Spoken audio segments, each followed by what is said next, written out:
नमस्कार, मी मानसी देवकर आणि तुम्ही पाहताय महा टॉक्स न्यूज। या लाईव्ह बुलेटिनमध्ये आपण आढावा घेऊयात सकाळच्या बातम्यांचा। पहिली बातमी आहे ती शरद पवारांसोबत एकाच व्यासपीठावर येणं अजित पवारांनी पुन्हा एकदा टाळल्याचं पाहायला मिळतंय। आज पुण्यात वसंतदादा शुगर इन्स्टिट्यूटची वार्षिक सर्वसाधारण सभा जी आहे ती पार पडते आहे आणि या कार्यक्रमाला राष्ट्रवादीचे नेते असतील किंवा महाराष्ट्रातले जे साखर उद्योगाशी संबंधित जे जे जे मोठे उद्योजक आहेत आणि या उद्योगाशी संबंधित जे नेते आहेत ते या कार्यक्रमाला उपस्थित राहणार आहेत।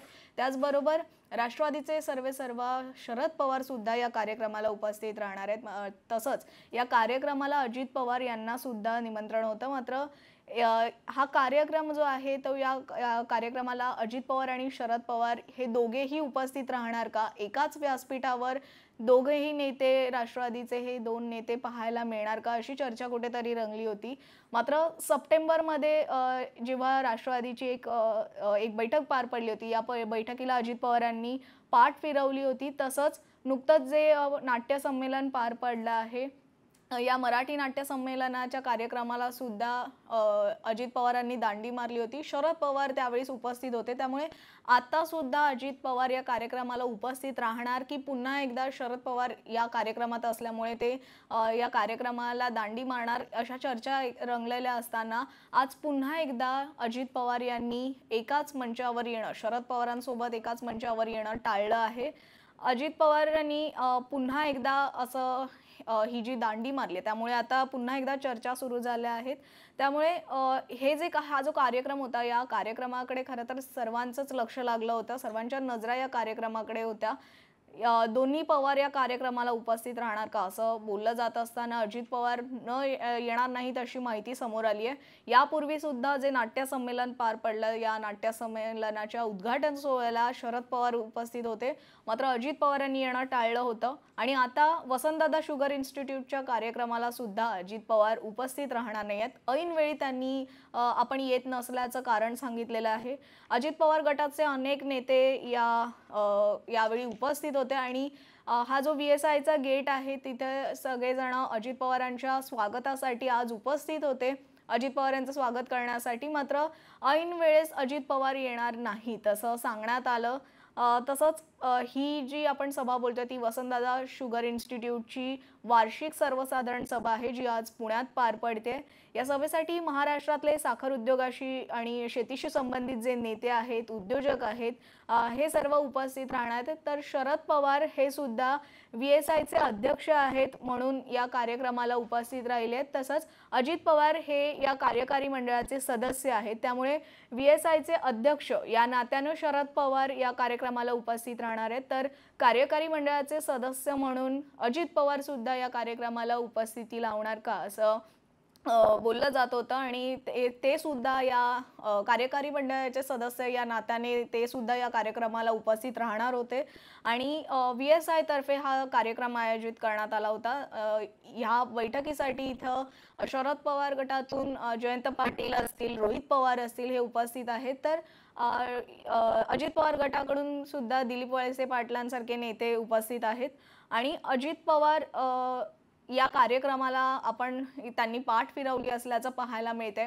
अजितदादा गैरहजर राहिल्यामुळे रोहित पवार यांना माध्यमांनी प्रश्न विचारला, रोहित पवारांनी यावर भाष्य केलं आहे। अजित पवार न आल्याचं कारण त्यांना विचारण्यात आलं, त्यावर रोहित पवारांनी प्रतिक्रिया दिली आणि रोहित पवार असं म्हणालेत की अजित पवार हे सध्या महाराष्ट्राचे उपमुख्यमंत्री आहेत, त्यामुळे उपमुख्यमंत्री पदाच्या नात्यानं त्यांच्यावर महाराष्ट्राचं ते एक प्रकारे नेतृत्व करतात आणि त्या नात्यानं त्यांच्यावर महत्त्वाची कामं असतील आणि त्यामुळेच ते या कार्यक्रमाला उपस्थित राहिले नसतील। कदाचित त्यांनी म्हणूनच या कार्यक्रमाला येणं टाळलं असावं। राज्यात सरकार कुणाचंही असो, पण ऊस आणि शेतीशी निगडीत जे नेते आणि मंत्री VSIच्या कार्यक्रमासाठी येत असतात असंही रोहित पवार यांनी म्हटलंय। पण आज अजित पवारांना मात्र इतर काही महत्त्वाचा किंवा कार्यक्रम त्यांना महत्त्वाचा आला असेल आणि त्यामुळेच ते इथे आले नसतील असं रोहित पवारांनी म्हटलंय।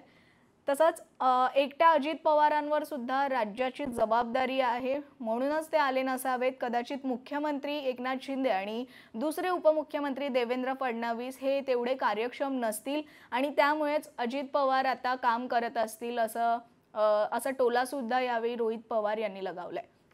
पुढची बातमी आहे सामनातून. शिवसेनेचं ठाकरे गटाचं मुखपत्र असलेल्या सामनातून टीकास्त्र सोडण्यात आलंय. खरं तर कालच आपण पाहतोय की शिवसेनेच्या आमदार अपात्रता प्रकरणावर महत्त्वाचा निकाल लागलेला आहे. विधानसभा अध्यक्ष राहुल नार्वेकर यांनी हा निकाल दिला आणि त्यानंतर पुन्हा एकदा राज्यातलं राजकीय वातावरण तापल्याचं पाहायला मिळतंय. विशेषतः शिवसेनेच्या दोन्ही गटात पुन्हा एकदा यावरून आरोप प्रत्यारोप टीका टिप्पण्या सुरू झालेल्या आहेत. दोन्ही बाजूंचा विचार केला तर शिवसेना शिंदे गटाच्या बाजूने हा निकाल बहुतांशी प्रमाणात शिंदे गटाच्या बाजूने हा निकाल लागल्यामुळे शिंदे गटात एक प्रकारे आनंदाचं वातावरण आहे आणि इथं या निकालाचं राहुल नार्वेकर यांनी जो निकाल दिलाय त्या निकालाचं स्वागत करण्यात आलं. तसंच दुसरीकडे राहुल नार्वेकर यांनी ठाकरे गटाला सुद्धा काहीसा दिलासा दिला. तो म्हणजे ठाकरे गटाचे सुद्धा जे 14 आमदार आहेत त्यांच्यावर जी अपात्रतेची टांगती तलवार होती त्यांना सुद्धा दिलासा दिलाय आणि ठाकरे गटातल्या आमदारांना सुद्धा त्यांनी पात्रच ठरवलंय. मात्र असं असलं तरी सर्वांचं लक्ष या आता शिवसेनेचं जे मुखपत्र आहे सामना, या सामनातून आज नेमकं कोणता अग्रलेख प्रसिद्ध होणार, या अग्रलेखाचं शीर्षक काय असणार याकडे कुठेतरी सर्वांच्या नजरा लागल्या होत्या, प्रतीक्षा होती. आणि आज सामनातून सुद्धा या निकालावर टीकास्त्र सोडण्यात आलं आहे. शिवसेना आमदार अपात्रता प्रकरणाचा हा जो काल निकाल लागला, ज्यावर राहुल नार्वेकर यांनी जे निकालपत्र वाचून दाखवलं त्यानंतर एकनाथ शिंदे आणि त्यांच्यासोबत असणारा जो गट आहे शिवसेनेचा, तीच खरी शिवसेना आहे असा जो निकाल आहे तो विधानसभा अध्यक्षांनी दिला. त्यामुळे पण असं असलं तरी शिंदे गट आणि ठाकरे गट हे दोन्ही गट त्यांनी पात्र ठरवलेत आणि त्यानंतर सगळ्यांना उत्सुकता होती ती या सामनाच्या लेखाची. सामना पेपरमध्ये आज नेमकं काय येणार आणि अशातच आज पुन्हा एकदा आपण पाहतोय की सामनाची जी आक्रमक शैली आहे त्यातून हा अग्रलेख प्रसिद्ध करण्यात आला आहे. कुठेतरी शिवसेनेच्या ठाकरे गटाकडून टीकेचा भडीमार करण्यात आलाय. संजय राऊत यांनी या निकालानंतर प्रतिक्रिया दिली होती. मात्र आता ते या अग्रलेखातून काय म्हणतात ते सुद्धा पाहूयात. संजय राऊत यांच्या या अग्रलेखाची हेडलाईन सुद्धा अशीच आहे, ती म्हणजे अखेर चोर मंडळास मान्यता. हे जे शीर्षक आहे ते या सामनाच्या अग्रलेखाला देण्यात आलंय आणि या अग्रलेखात नेमकं काय म्हटलंय ते आता पाहूयात. विधानसभेचे अध्यक्ष राहुल नार्वेकर यांनी दिलेला निकाल म्हणजे घटना आणि कायद्याचा मुडदा पाडून दिल्लीच्या मदतीनं महाराष्ट्रावर केलेला आघात आहे. तसंच विधानसभा अध्यक्षांनी सकाळीच सांगितलं होतं, बेंचमार्क निर्णय देऊ. प्रत्यक्षात लोकशाहीचे तोंड जगात काळे करणारा निर्णय त्यांनी दिला आहे. इतिहास घडवण्याची संधी त्यांनी गमावली. शिवसेनेचे बेईमान आमदार आधी सुरतला गेले, मग तिथून गुवाहाटी, नंतर गोवा आणि शेवटी ते मुंबईत परतले. हे पक्षविरोधी कारवाईचं टोकच आहे. विधिमंडळात त्यांनी पक्षाचा आदेश मोडला अशी टीका त्यांनी या सामनातून करण्यात आलेली आहे. तसंच आपल्या मागे दिल्लीची महाशक्ती आहे, चिंता नको, असे शिंदे वारंवार फुटीर आमदारांना सांगत राहिले. पण राहुल नार्वेकर घटनेच्या पदावर बसून असत्य सांगतात की या सगळ्याशी भाजपचा संबंध नाही. महाराष्ट्रातील चोर मंडळास मान्यता देण्यासाठी घटनेची पायमल्ली केली. ज्यांनी हे केलं त्यांना महाराष्ट्राची जनता कधीच माफ करणार नाही, असा टोला सुद्धा या सामनाच्या अग्रलेखातून करण्यात आलाय. तसंच या लेखामध्ये असंही म्हणण्यात आलंय की महाराष्ट्रातले जे गद्दार आहेत त्या गद्दारांसंदर्भात निकाल ठरलेलाच होता. हा जो निकाल आहे तो यापूर्वीच ठरलेला होता असं या अग्रलेखात म्हणण्यात आलंय. तसाच तो आला, जसा ठरला होता तसाच तो निकाल देण्यात आला. धक्का बसावा असं त्यात काहीच नव्हतं. विधानसभा अध्यक्षांनी वाचून दाखवलेलं प्रदीर्घ निकालपत्र हे त्यांच्या दिल्लीतल्या मालकांनी लिहून दिलेलं निकालपत्र आहे असं म्हणत त्यांनी भाजपच्या पक्षश्रेष्ठींना सुद्धा टोला लगावलाय. एखाद्या विधिमंडळ पक्षात 2 गट पडले म्हणून त्या आधारावर त्या पक्षाची मालकी कोणाकडे आहे हे ठरत नाही. पण भारताच्या निवडणूक आयोगानं त्याच आधारावर शिवसेनेची मालकी फुटीर गटाकडे सोपवली आणि आता त्याच चुकीच्या निकालावर विधानसभा अध्यक्षांनी सुद्धा शिक्कामोर्तब केलंय असं सुद्धा या अग्रलेखात म्हणण्यात आलंय। तसंच आपण पाहतोय की हा जो निकाल आहे अध्यक्षांनी दिलेला त्यानंतर सगळ्यांची प्रतीक्षा लागली होती ती उद्धव ठाकरे नेमकं काय बोलणार याकडे। उद्धव ठाकरे यांनी सुद्धा प्रतिक्रिया दिली आहे या निकालावर। पाहूयात उद्धव ठाकरे यांनी काय म्हटलंय। एक गोष्ट आणखीन जरा प्रश्नांकित झालेली आहे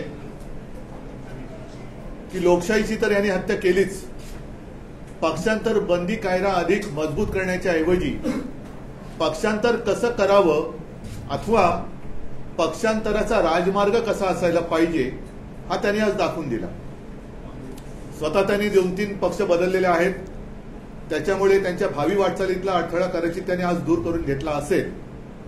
मात्र आजपर्यंत आपण असं मानत आलो आणि घटनेनुसार आपल्या हिंदुस्थानच्या भारताच्या घटनेनुसार जे सत्य आहे ते म्हणजे सर्वोच्च न्यायालयाचा निकाल अथवा सर्वोच्च न्यायालयाचे निर्देश हे सर्वोच्च असतात आणि ते एक परिमाण ठरलं जातं।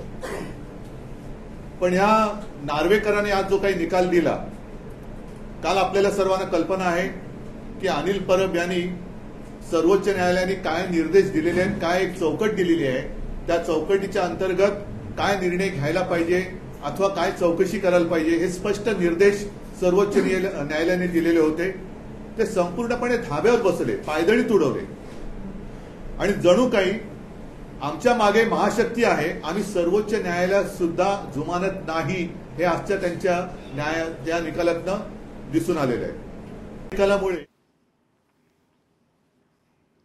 राहुल नार्वेकरांनी लोकशाहीची हत्या केली आणि सुप्रीम कोर्टानं आता सुमोटो कारवाई करावी अशी मागणी उद्धव ठाकरे यांनी केली आहे। तसंच या निकालानंतर उद्धव ठाकरे यांचे पुत्र आणि शिवसेना ठाकरे गटाचे युवा नेते आमदार आदित्य ठाकरे यांनी सुद्धा या सर्व प्रकरणावर प्रतिक्रिया दिली आहे। आदित्य ठाकरे यांनी काय म्हटलंय पाहूयात। आदित्य ठाकरे यांनी या निकालावर सुद्धा हल्लाबोल केला आहे। हिटलरशाहीत घाणेरडं आणि खोक्याचं राजकारण विधिसंमत झाल्याची अशी टीका त्यांनी विधानसभा अध्यक्ष आणि राज्यकर्त्यांवर केली आहे। तसंच आदित्य ठाकरे हे सातारा जिल्ह्यात होते आणि तळमावले इथं सभेसाठी आले होते, त्यावेळी त्यांनी हे भाष्य केलंय, पत्रकारांशी संवाद साधला त्यांनी या दरम्यान आणि तेव्हा त्यांनी ही प्रतिक्रिया दिली आहे। ते असं म्हणतात की डॉक्टर बाबासाहेब आंबेडकरांनी लिहिलेलं संविधानच भाजपाला अमान्य असल्याचा आरोप करून राहुल नार्वेकर जितकी वर्ष आमच्या पक्षात होते तेव्हा ते निवडणुकीचा AB फॉर्म कोणाकडून घेत होते, पक्षप्रमुख म्हणून ते कोणाचे आदेश मानत होते आणि असा जो सवाल जो आहे तो आदित्य ठाकरे यांनी राहुल नार्वेकर यांना विचारलाय। तसंच आमच्या पक्षाकडून घेतलेले AB फॉर्म आणि त्यावेळचे पक्षप्रमुख ज्यांचे आदेश मानले हे तरी त्यांनी लक्षात ठेवायला हवं होतं असा टोला सुद्धा त्यांनी नार्वेकरांना लगावलाय। तसंच आज जे स्पष्ट झालं ते देशात खरोखरच हिटलरशाही सुरू झाली असून आता हे सर्व जगाला कळेल अशी टीका सुद्धा यावेळी आदित्य ठाकरे यांनी केली आहे। त्याचबरोबर आपण पाहतो की शरद पवार गटाकडून सुद्धा राष्ट्रवादीचे अध्यक्ष शरद पवार यांनी सुद्धा या सर्वावर प्रतिक्रिया दिली आहे। महाविकास आघाडीकडून अनेकांनी या निकालावर ठाकरेंच्या बाजूनं प्रतिक्रिया दिली आहे। त्याचप्रमाणे आज आपण पाहतो की शरद पवारांनी सुद्धा या संदर्भात महत्त्वाची प्रतिक्रिया दिली आणि विशेषतः उद्धव ठाकरे यांना त्यांनी एक मोलाचा सल्ला दिलाय। हा निकाल लागल्यानंतर शरद पवार यांनी पत्रकार परिषद घेतली होती आणि त्यावेळेस त्यांनी ठाकरेंना महत्त्वाचा सल्ला दिला। या निकालावर उद्धव ठाकरे यांनी सर्वोच्च न्यायालयात जायला हवं असा सल्ला त्यांनी शरद पवारांनी उद्धव ठाकरेंना दिलाय। तसंच कोर्टात गेल्यावरही म्हणजे सुप्रीम कोर्टात गेल्यावरही ही जी केस आहे ती ठाकरेंसाठी सोयीचीच होईल, त्यांना तिथं न्याय मिळेल अशी प्रतिक्रिया शरद पवार यांनी दिली आहे। पाहूयात। पण त्याची चर्चा त्या ठिकाणी झाली आणि शेवटी सुप्रीम कोर्ट सुद्धा, पण शेवटी महाराष्ट्राच्या जनतेला या केसपुरतं बोलायचं तर संघटनेचं नाव काय ते शिवसेना, ठीक आहे आता शिवसेना केंद्र नव्हती, पण जनतेला शिवसेना ही बाळासाहेब ठाकरे यांची नेतृत्वाची आणि बाळासाहेब ठाकरेंच्या नंतर त्यांच्या हयातीत त्यांनी उद्धवच्याकडे ही जबाबदारी सुखर्त केली आता त्याच्यानंतर उद्धव ठाकरे आणि त्यांची ही शिवसेना या गोष्टी महाराष्ट्रात स्वच्छ आहे. उद्धव ठाकरे मुख्यमंत्री झाले, शिवसेनेचे म्हणून झाले, आम्हाला सगळ्यांचा त्यांना पाठिंबा होता. त्यांच्या मंत्रिमंडळामध्ये आज ज्यांना खरी शिवसेना म्हणून न्याय स्वीकारचा निर्णय दिला आहे आणि त्या शिंदेचं सहभाग उद्धव ठाकरेंच्या मंत्रिमंडळात होतं. त्या सवन कालावधीमध्ये उद्धव ठाकरेंच्या मंत्रिमंडळाचे मंत्री, शिवसेनेच्या मंत्रिमंडळाचे मंत्री, शिवसेना कोणती तर उद्धव ठाकरेंच्या नेतृत्वाखालची संघटना हे सगळं महाराष्ट्राला माहिती. आणि त्यामुळे हे सगळं असं तुझं असताना हा निकाल या ठिकाणी घेतला आणि लोकांना माहिती आहे की ही संघटना कुणी स्थापन केली, वर्षानुवर्ष या संघटनेचं नेतृत्व कुणी केलं. असं असताना शिवसेना कोणाची याचा निकाल या स्पीकरने केला तो माझ्या मते सुप्रीम कोर्टात उद्धव ठाकरेंची केस आणखीन भक्कम व्हायला त्याची मदत होईल. उद्धव ठाकरेंना सर्वोच्च न्यायालयात न्याय मिळेल अशी प्रतिक्रिया शरद पवार यांनी दिली आहे. त्यामुळे आता पुढची भूमिका या ठाकरे गटाची काय असणार हे पाहणं महत्त्वाचं असेल. वळूयात पुढच्या बातमीकडे. पुढची बातमी आहे मुख्यमंत्री एकनाथ शिंदे यांनी या निकालानंतर दिलेल्या प्रतिक्रियेची. मुख्यमंत्री एकनाथ शिंदे हे काल यवतमाळ आणि हिंगोली दौऱ्यावर होते. इथं त्यांची एक सभा पार पडली आणि निकालाच्या वेळेसच मुख्यमंत्री एकनाथ शिंदे हे राज्यभर दौरा करतात. त्यामुळे कुठेतरी एक चर्चा सुरू झाल्या होत्या. मात्र निकाल लागल्यानंतर रात्री काल उशिरानं मुख्यमंत्री एकनाथ शिंदे हे मुंबईत दाखल झाले. मुंबईत विमानतळावर दाखल होताच यावेळी शिवसेनेच्या शिंदे गटाच्या कार्यकर्त्यांनी त्यांचं जंगी स्वागत केलं. यावेळी आपण पाहतोय की एकनाथ शिंदेंचं मोठं स्वागत करण्यात आलं. हा जो निकाल आहे तो बऱ्यापैकी एकनाथ शिंदे यांच्या गटाला दिलासा देणारा असा होता. त्यामुळे शिवसेनेच्या कार्यकर्त्यांमध्ये मोठा उत्साह पाहायला मिळाला. एकनाथ शिंदेंचं जोरदार स्वागत करण्यात आलं मुंबई विमानतळावर आणि या दरम्यान मुख्यमंत्री एकनाथ शिंदे यांनी माध्यमांशी संवाद साधला. विधानसभा अध्यक्ष राहुल नार्वेकर यांनी जो निर्णय दिला हा निर्णय म्हणजे सत्याचा आणि लोकशाहीचा विजय आहे अशी प्रतिक्रिया मुंबईत येताच एकनाथ शिंदे यांनी दिली आहे.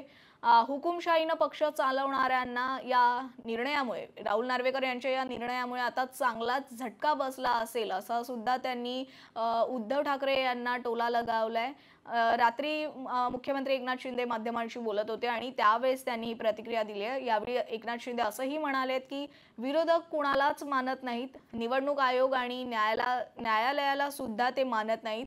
ते सर्व संस्थांपेक्षा स्वतःला मोठे समजतात, स्वतःला मोठं मानतात आणि नेहमीच स्वतःकडे मोठेपणा घेतात.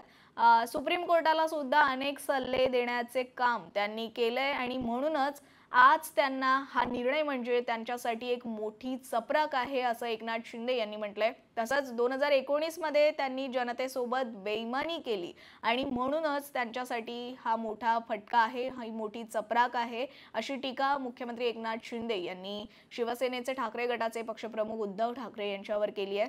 तसंच यावेळी मुख्यमंत्री असंही म्हणालेत की विधानसभा अध्यक्ष राहुल नार्वेकर यांनी दिलेला हा जो निर्णय आहे हा निर्णय आज सगळ्यांचा आहे. सत्तेत आल्यापासून कायमच एकनाथ शिंदेंचं मुख्यमंत्रीपद जाणार हे असं सारखंच ते बोलत होते.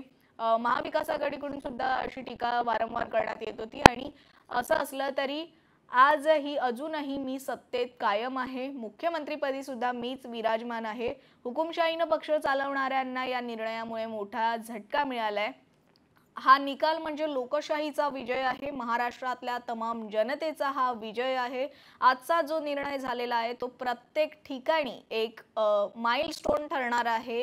हा निर्णय जनतेच्या दृष्टीनं सुद्धा खूप योग्य आहे असं सुद्धा मुख्यमंत्री एकनाथ शिंदे यांनी म्हटलंय. तसंच यावेळी त्यांनी अयोध्येत जो राम मंदिराचा उद्घाटन सोहळा पार पडणार आहे त्यावर सुद्धा भाष्य केलंय. एकनाथ शिंदे असं म्हणाले की या मंदिराचं उद्घाटन होण्यापूर्वीच प्रभू श्रीरामानं आम्हाला आशीर्वाद दिलाय अशी एक महत्त्वाची प्रतिक्रिया त्यांनी दिली आहे. 2019 साली बाळासाहेब ठाकरे यांचे विचार सत्तेसाठी विकले गेले. बाळासाहेबांनी काँग्रेसला कधीही जवळ केलं नाही. सत्तेसाठी यांनी मात्र काँग्रेसला जवळ केलं आणि त्यांच्या सोबत जाऊन सरकार स्थापन केलं असं म्हणत त्यांनी उद्धव ठाकरे यांच्यावर निशाणा साधलाय. पण बाळासाहेबांच्या विचारांचा वारसा आम्हीच चालवतोय, आम्हीच खरी शिवसेना आहोत आणि आज म्हणूनच आम्हाला न्याय मिळालाय. प्रभू श्रीरामानं 22 जानेवारीच्या अगोदरच आम्हाला आशीर्वाद दिला. प्राण प्रतिष्ठापनाचा हा जो सोहळा पार पडणार आहे अयोध्येत, त्या सोहळ्याच्या आधीच हा निर्णय आल्यानं सर्वच जनतेला न्याय मिळालाय. आगामी लोकसभा निवडणुकांमध्ये सुद्धा आम्ही 45हून जास्त जागा आम्ही जिंकून येणार असा विश्वास सुद्धा यावेळी मुख्यमंत्री एकनाथ शिंदे यांनी व्यक्त केला. पुढची बातमी आहे, उपमुख्यमंत्री देवेंद्र फडणवीस यांनी सुद्धा या निकालाचं स्वागत केलं आहे आणि मुख्यमंत्री एकनाथ शिंदे आणि त्यांच्या शिवसेनेचं सुद्धा त्यांनी अभिनंदन केलं आहे. देवेंद्र फडणवीस यांनी फेसबुकवर एक पोस्ट केली आहे आणि या पोस्टमध्ये त्यांनी उद्धव ठाकरे यांच्यावर निशाणा साधलाय आणि एकनाथ शिंदे यांचं अभिनंदन केलंय. काही लोक मुद्दाम आणि वारंवार सरकारसोबत किंवा सरकारबाबत, राज्य सरकारबाबत गैरसमज पसरवत होते आणि या गैरसमजामार्फत त्यांनी राज्यातलं वातावरण जे आहे ते अस्थिर करण्याचा प्रयत्न ते करत होते.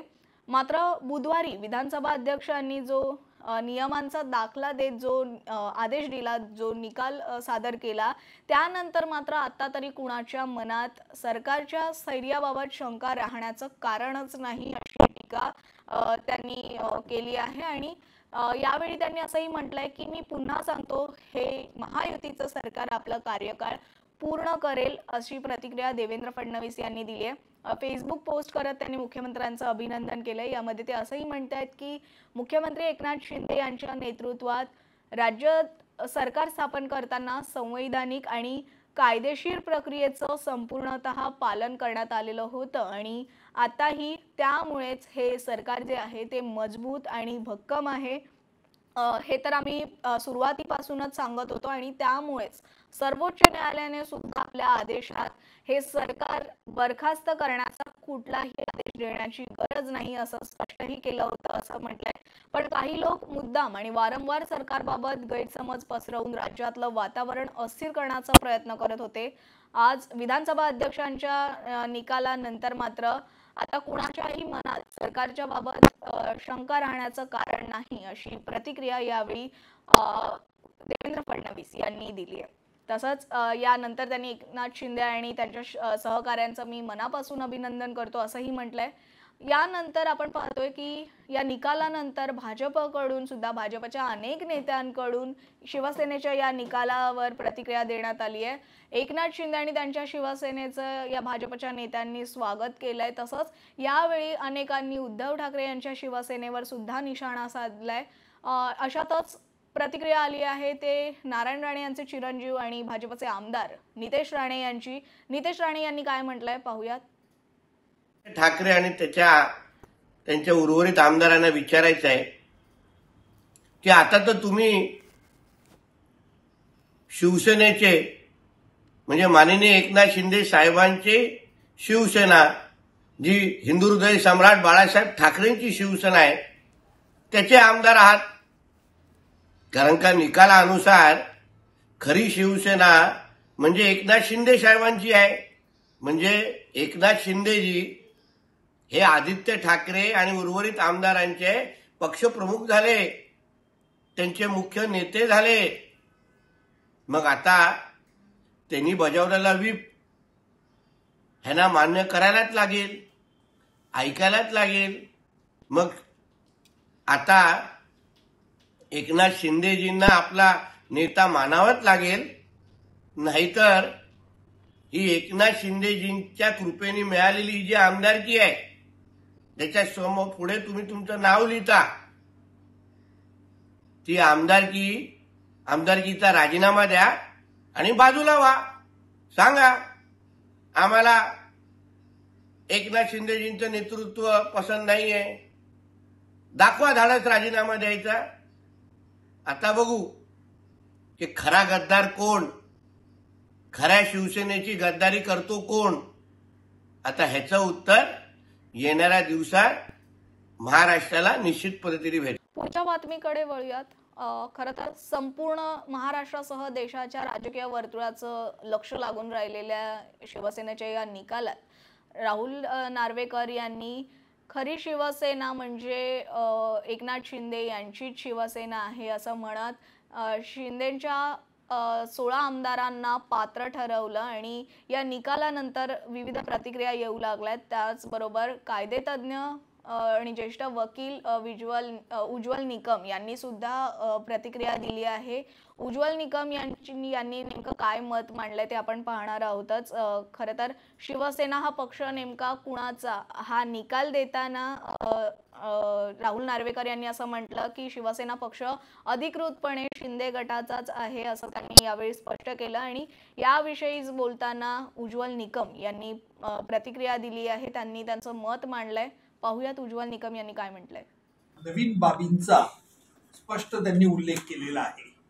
त्यातला प्रमुख भाग असा आहे की राजकीय पक्ष कोणाचा विधिमंडळात 22 जून 2022ला ज्या वेळेला शिवसेनेमध्ये फूट पडली, 21 जूनला डिस्क्वालिफिकेशनचं पत्र निघालं आणि 22 जूनला ही अधिकृत फूट पडली आणि त्याच्यानंतर शिवसेनेच्या मध्ये साधारणतः 23 जूनला आणि 21 जूनला एकूण 55 शिवसेनेच्या आमदारांपैकी 37 आमदारांचा शिंदेंना पाठिंबा होता असं महाराष्ट्राच्या विधानसभेच्या रेकॉर्डला आहे.